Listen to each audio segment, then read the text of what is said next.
নমস্কার, রান্নায় হাতেখড়ি থেকে আপনাদের জানাই স্বাগত। আজকে রান্নার বিষয় হলো সজনে ডাঁটা আলু দিয়ে কাতলা মাছের পাতলা ঝোল। চলুন কিভাবে করতে হয় দেখে নিই।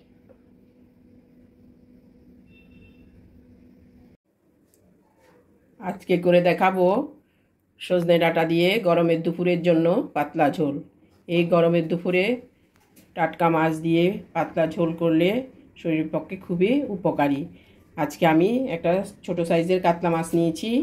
এটা একদম জ্যান্ত ছিল। সুন্দর করে ওটাকে পরিষ্কার করে কেটে ধুয়ে নিয়েছি। আর নিয়েছি আলু, তাও লম্বা লম্বা করে পাতলা পাতলা করে কেটে নিয়েছি। আর নিয়েছি সজনে ডাঁটা,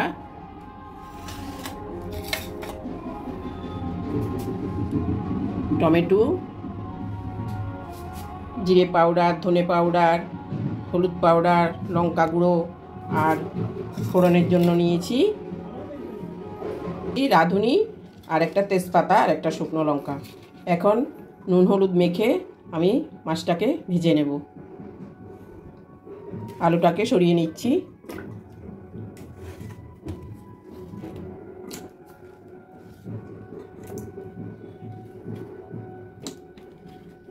মাছটার মধ্যে এবার নুন হলুদ মেখে নেব। দিয়ে দিচ্ছি নুন, হলুদ পাউডার,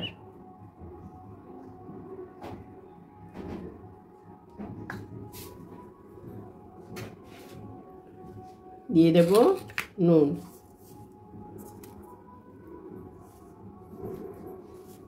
এবার সুন্দর করে মেখে নেব। কড়াইতে তেল দিয়েছি, তেলটাও গরম হয়েছে। এবার হলুদ মাখা কাতলা মাছগুলোকে একে একে ভেজে নেব। এক এক করে আমি মাছগুলো ভেজে নিচ্ছি।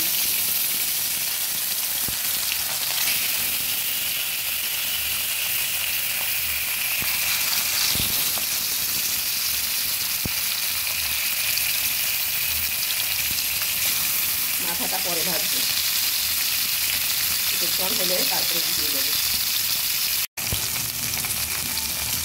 এক এক করে মাছগুলো উঠে দেবো।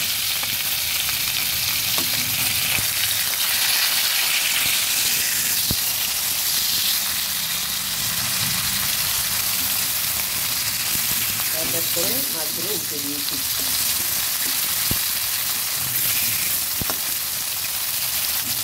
আবার কিছুক্ষণ হতে দেবো।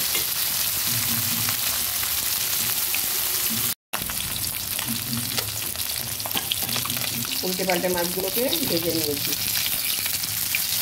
এবার এক এক করে উল্টে পাল্টে মাছগুলোকে ভেজে নিয়েছি। এবার এক এক করে তুলে নেব।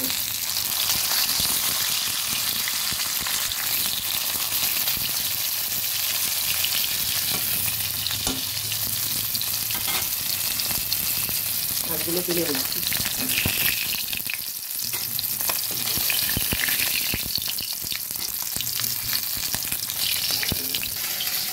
সবগুলো মাছ তুলে নিয়েছি ভেজে।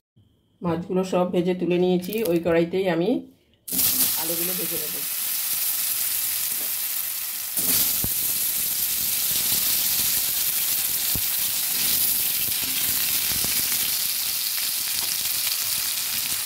ঢেকে দেব। ঢাকাটা তুলে দেখছি। আলুগুলো প্রায় ভাজা হয়ে এসেছে। এখন নামিয়ে নেব। নামিয়ে নিচ্ছি।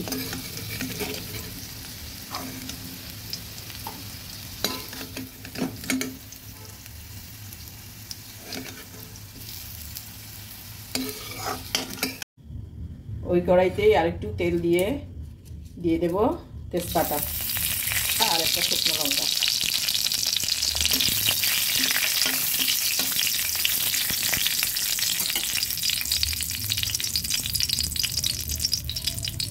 সঙ্গে দিয়ে দিচ্ছি রাঁধুনি ফোড়ন। ফোড়নটা কিছুটা ভাজা হয়ে আসলে এবার দিয়ে দেব আদা বাটা। দিয়ে দিচ্ছি আদা বাটা।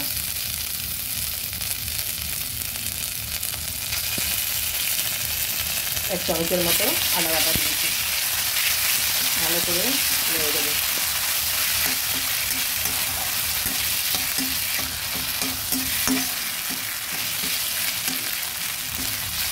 আদা বাটাটা ভালোভাবে ভাজা হয়ে আসলে এবার হালকা একটু জল দিয়ে গুঁড়ো মশলাগুলো দিয়ে দেবো।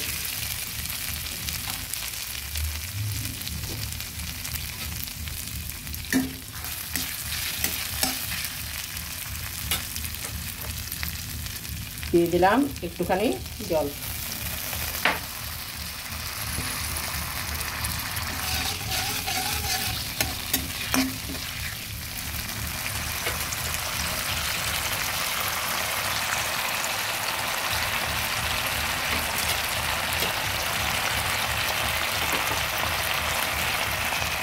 এবার দিয়ে দিচ্ছি জিরে পাউডার আর শুকনো লঙ্কা গুঁড়ো।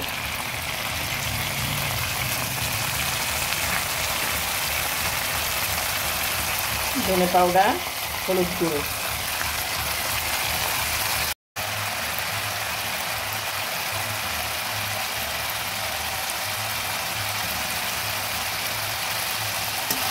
স্বাদ মতো নুন দিয়ে এবার দিয়ে দেবো টমেটোগুলো।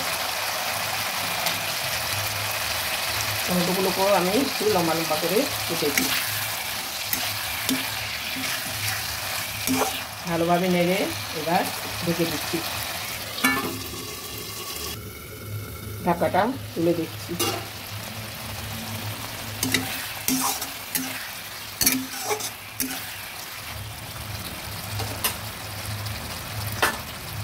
এবার দিয়ে দেব ভাজা আলুগুলো।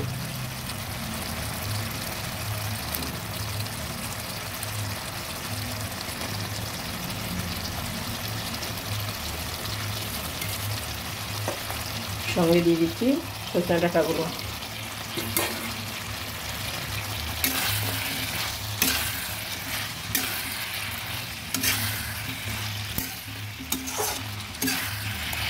ভালোভাবে নেড়ে এবার ঢেকে দেবো।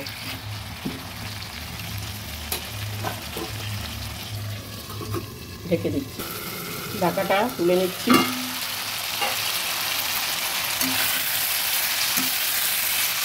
ভালোভাবে নেড়ে দেবো। হ্যাঁ, আলুটাও প্রায় সিদ্ধ হয়ে এসেছে। আর একটু নেড়ে চেড়ে এবার জল দিয়ে দেবো।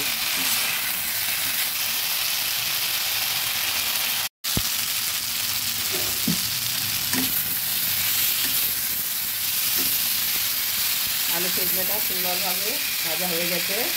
এবার দিয়ে দেবো জল।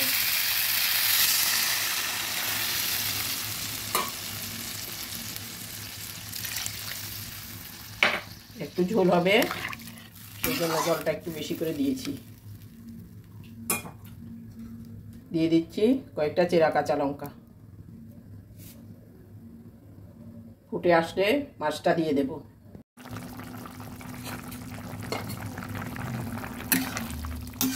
জলটা ফুটে উঠেছে, ঝোলটা ফুটে উঠেছে। মাথাটা দিয়ে দিলাম, আর একটু করে মাছগুলো দিয়ে দেব। এবার দিয়ে দিচ্ছি একে একে মাছগুলো। মাথাটা একটু আগে দিলাম, মাথাটা একটু ভালোভাবে সেদ্ধ হওয়ার জন্য।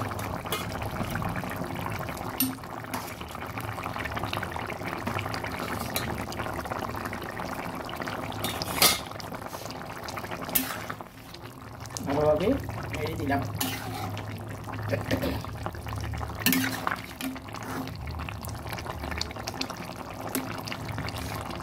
দেখুন কি সুন্দর হয়েছে।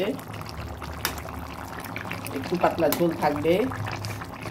গরমের দিনে একটু এরকম পাতলা পাতলা ঝোলের তরকারি খেলেই ভালো। আর আমার সজনে ডাঁটা আলু দিয়ে কাতলা মাছের পাতলা ঝোলটা একদম রেডি হয়ে গেছে। কিছুক্ষণের মধ্যে আমি পরিবেশন করে দেখাবো। আপনাদের যদি এই ভিডিওটা ভালো লেগে থাকে সাবস্ক্রাইব করে দেবেন,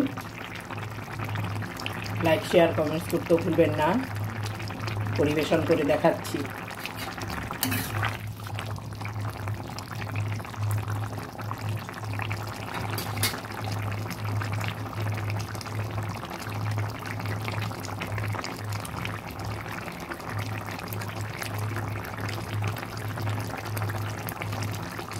সজনে ডাঁটা আলু দিয়ে কাতলা মাছের পাতলা ঝোল রেডি হয়ে গেছে, আমি পরিবেশন করছি। সজনে ডাঁটা আলু দিয়ে কাতলা মাছের পাতলা ঝোলটা একদম রেডি হয়ে গেছে, আমি সার্ভ করে দেখালাম। দেখুন কি সুন্দর হয়েছে, আপনারাও করে দেখবেন।